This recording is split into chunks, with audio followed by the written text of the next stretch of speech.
सविस्तर अपडेट आपल्याला बघायचे आहे। सुरुवात एका महत्त्वाच्या आणि मोठ्या बातम्या करूयात। मनी लॉन्ड्रिंग प्रकरणामध्ये अनिल देशमुखांवर आता खटला चालणार आहे। खटला चालवण्यासाठी ईडीला राज्यपालांनी मंजुरी दिली। बार आणि रेस्टॉरंटमधून कथित खंडणी वसुलीशी त्यांचे संबंध आहे, तर पीएमएलए प्रकरणातील सुनावणीचा मार्ग आता अखेर मोकळा झालेला आहे। माजी पोलीस आयुक्त परमबीर सिंहांनी गंभीर आरोप केले होते, तर महिन्याला 100 कोटी वसूल करण्याचे निर्देश दिल्याचा दावा देखील करण्यात आलेला आहे। राज्यपालांच्या मंजुरीचं पत्र ईडीने विशेष सरकारी वकील सुनील गोन्साल्विस यांना न्यायालयामध्ये सादर केलं। हे प्रकरण 2021 मधील असून माजी पोलीस आयुक्त परमबीर सिंग यांनी देशमुखांवर गंभीर आरोप केले होते। देशमुख यांनी सचिन वाझे आणि इतर पोलीस अधिकाऱ्यांना दरमहा 100 कोटी वसुलीचे निर्देश दिल्याचा आरोप करण्यात आलेला आहे। या प्रकरणातील पुढील न्यायालयीन प्रक्रियेकडे आता सर्वांचंच लक्ष लागलेलं आहे।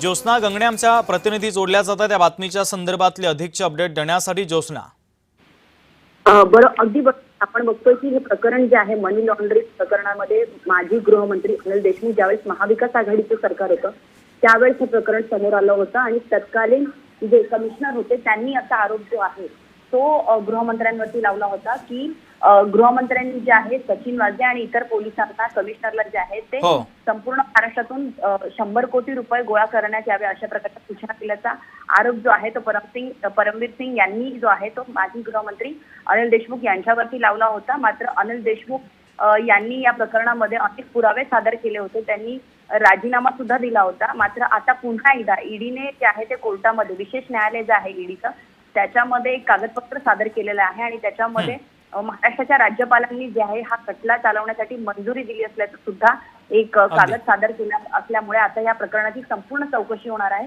मात्र दुसरीकडे आपण बघतोय की अनिल देशमुख यांनी 4 तासांपूर्वी जे आहे या सर्व संपूर्ण प्रकरणामध्ये एक ट्विट केलेलं आहे, ज्या ट्विटमध्ये अनिल देशमुख यांनी सरळ सांगितलेलं आहे की मुंबईतल्या एका मोठ्या बिझनेस व्यापारी जो आहे त्याच्या घराच्या समोर जे काही स्फोटकं ठेवण्याचं प्रकरण होतं त्याचा मास्टर माइंड तत्कालीन मुंबई पोलीस आयुक्त परमबीर सिंग असल्याचं जे आहे ते एटीएसच्या समोर आलं होतं आणि त्यामुळे परमबीर सिंगने या संपूर्ण गोष्टीमधून स्वतःचा बचाव व्हावा याकरता तत्कालीन गृहमंत्री अनिल देशमुख यांच्यावरती असे आरोप लावण्यात आलेले होते आणि त्यामुळे आता या कोर्टामध्ये कोर्ट काय निकाल लावते, काय सुनावणीमध्ये म्हणते याकडे सर्वांचं लक्ष असेल। अगदी ज्योत्स्ना, अत्यंत महत्त्वाचे अपडेट या बातमीच्या संदर्भातले तू पोहोचवलेले आहेत, तुर्तास धन्यवाद।